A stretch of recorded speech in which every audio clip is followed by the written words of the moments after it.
Now let's get the details on one of our top stories, the carbon tax. It's been controversial since Julia Gillard's first announcement, but now we're told we can expect to see the finished product very soon.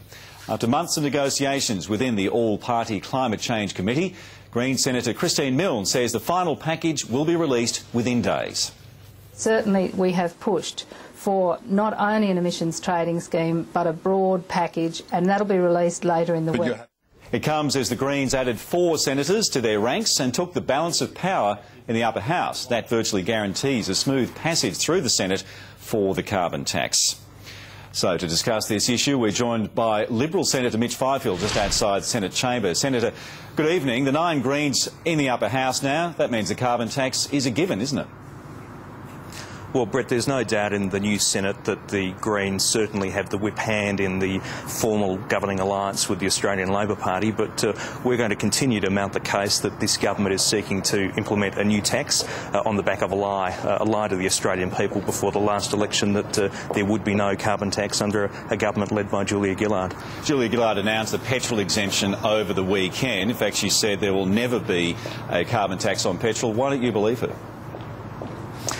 Well, why would we believe her? She promised that there would be no carbon tax under a government she led, so there's every likelihood that she's lying about this as well. But we've also got a bit of an indication about what the government's real plans are. The government has agreed to undertake an inquiry into fuel excise, so it doesn't matter whether it's a carbon tax that affects fuel or the result of an inquiry into fuel excise.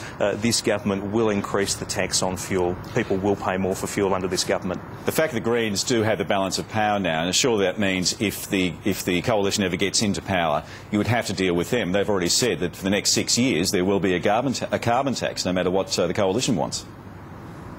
Well, if we were fortunate enough to form government, it would be on the back of the Australian people having rejected a carbon tax, and I would think that it would be a very game Australian Labor Party in opposition that sought to maintain a carbon tax on the Australian people that had been rejected at the polls. So that means you've given up on changing the Greens' mind?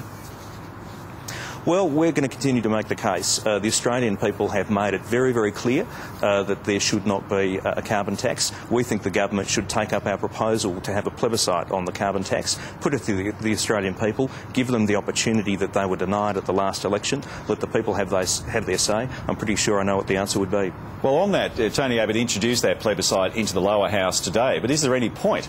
The Senate's already knocked it back. Well, the Senate hasn't knocked it back. We lost a procedural motion in the last sitting week of the Senate to bring the debate on early. It's our intention to put that bill to the Parliament. It would be a great opportunity for the Prime Minister to show that she's fair dinkum, that she actually does care what the Australian voting public think.